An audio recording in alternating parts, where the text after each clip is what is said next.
सभी किसान भाइयों का और डेयरी फार्मर्स का एक बार फिर स्वागत है हमारे YouTube चैनल मान फार्म्स पे।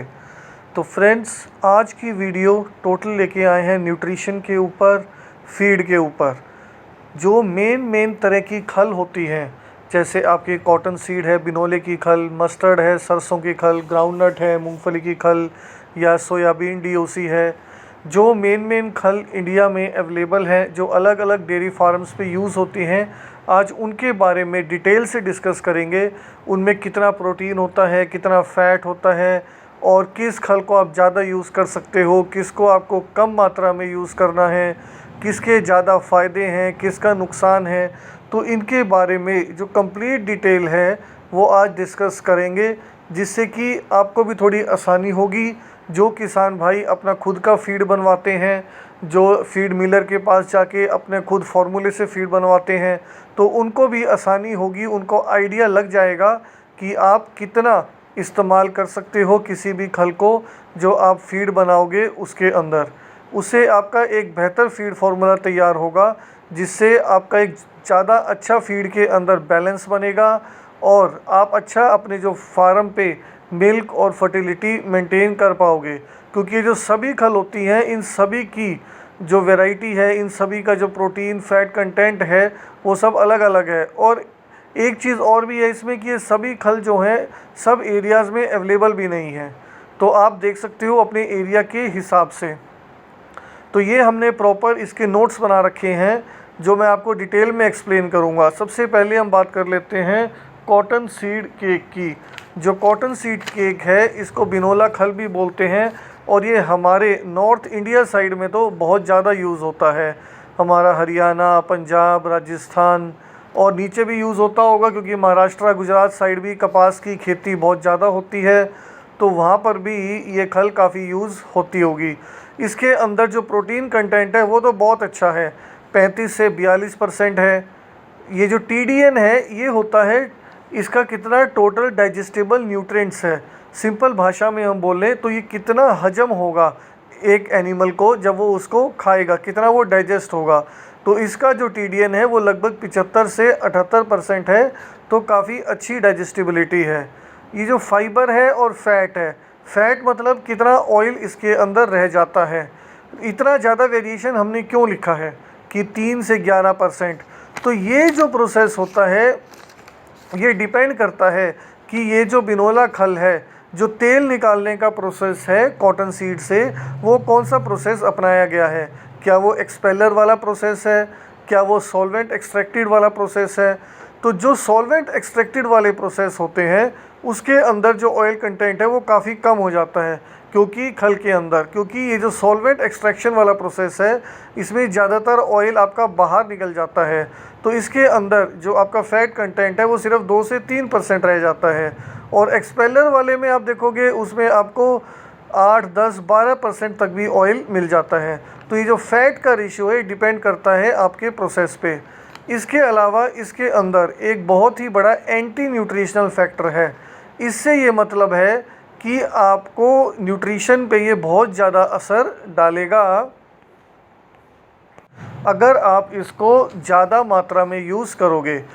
कॉटन सीड केक में बिनोला खल में एक चीज़ होती है जिसका नाम होता है गॉसिपोल, और इसी के कारण आप बिनोला खल को ज़्यादा यूज़ नहीं कर सकते हो। मैं सजेस्ट करूँगा कि आप इसको अगर यूज़ करते हो तो 10% से ज़्यादा, 10 से मैक्सिमम 15, वैसे तो 10 सफिशेंट है, उससे ज़्यादा आप इसको अपने फीड के अंदर ना मिलवाएं।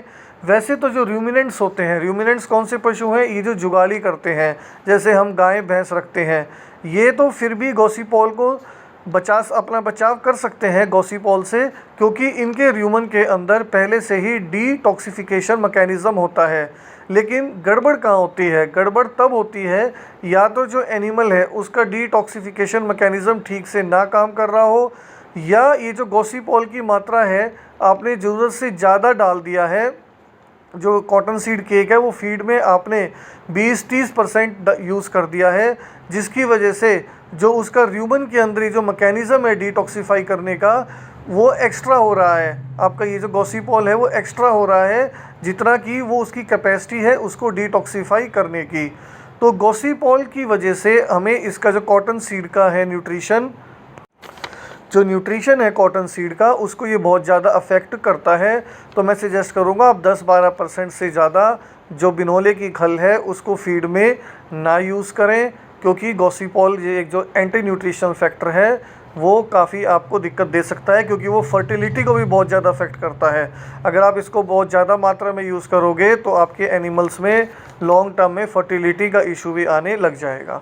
इसके बाद फ्रेंड्स हम नेक्स्ट बात करेंगे ग्राउंडनट केक की। ग्राउंडनट केक है आपका ये जो मूंगफली की खल है, इसके अंदर भी जो प्रोटीन कंटेंट है वो लगभग सेम है जितना आपका कॉटन सीड में था, लगभग वही 40-45%। इसकी डाइजेस्टिबिलिटी भी उतनी ही है, लगभग 75 से 85%। फैट का जो परसेंटेज है फिर वही बात है 1 से 12%, क्योंकि डिपेंड करता है भाई फैट कैसे निकला है, एक्सपेलर मेथड से निकला है या सॉल्वेंट एक्सट्रैक्शन। सॉल्वेंट एक्सट्रैक्शन जो मेथड होता है उसके अंदर सारा तेल लगभग बाहर निकल जाता है, उसके उस वाली खल में जो फैट होता है वो सबसे कम होता है, एक्सपेलर में उससे ज़्यादा होता है 6 से 8%। सबसे ज़्यादा होता है ये जो घानी मेथड होता है, कच्ची घानी पक्की घानी, इनमें लगभग 10-12% जो फैट होता है ऑयल होता है वो आपके खल में आ जाता है। और जो प्रॉब्लम है ग्राउंडनट केक में मूंगफली खल में वो है इसके अंदर एक तो कैल्शियम की जो मात्रा होती है वो कम होती है, तो आपको फीड में अच्छे से डीसीपी यूज़ करना है। और दूसरा ये जो एसेंशियल एमिनो एसिड्स होते हैं लाइसिन, मेथियोनाइन, सिस्टीन, इनकी मात्रा भी इसके अंदर काफ़ी कम होती है। तो ये दो चीज़ें हैं जो कम होती है, बाकी इसको और यूज़ करने में इतनी बड़ी समस्या नहीं आती है। आप इसको आराम से अपने फीड में 20% तक भी डलवा सकते हो, तो इसके अंदर कोई भी इशू नहीं आएगा। आप इसको आराम से 20% तक भी यूज़ कर सकते हो, इसके अंदर वो कॉटन सीड वाली प्रॉब्लम नहीं है। तो ये भी बाकी सब चीज़ों में लगभग सेम है आपका प्रोटीन और टीडीएन में। इसके बाद जो अगले खल की बात करेंगे वो भी हमारे नॉर्थ इंडिया में काफ़ी ज़्यादा यूज़ होती है, वो है मस्टर्ड ऑयल केक, जो आपकी सरसों की खल है। इसके अंदर जो बाकी खल हैं उनके कंपैरिजन में जो प्रोटीन इंटेक होता है वो कम होता है, लगभग 26 से 35%। और फैट जो है आपका 3 से 9%, डिपेंड करता है किस प्रोसेस से वो खल बनी है। और इसका टीडीएन जो है वो भी लगभग वही 75%। और इस खल की एक खासियत होती है कि इसके अंदर कैल्शियम और फॉस्फोरस काफ़ी ज़्यादा अच्छी मात्रा में होता है। सरसों खल में ये जो कमी होती है ये मूंगफली की खल में होती है, जो कैल्शियम की कमी होती है, लेकिन जो सरसों की खल है उसके अंदर काफ़ी अच्छी मात्रा में कैल्शियम और फॉस्फोरस की अमाउंट होती है। और इसका जो लिमिटिंग फैक्टर है वो है इसका जो टेस्ट है, इसका टेस्ट काफ़ी कड़वा रहता है और इसकी स्मेल भी थोड़ी अजीब सी होती है, जिसकी वजह से पशु इसका जो इंटेक है कम करता है। तो आप इसको मैं सजेस्ट करूँगा फीड में 10 से 15% से ज़्यादा यूज़ ना करें, क्योंकि इससे जो पशु का जो टेस्ट है वो बनता नहीं है। ये थोड़ी कड़वी खल होती है और इसके अंदर से स्मेल भी आती है, जिसकी वजह से पशु इसको थोड़ा कम खाता है। इसके बाद फ्रेंड्स जो अगली हम डिस्कस करेंगे खल वो है सोयाबीन की।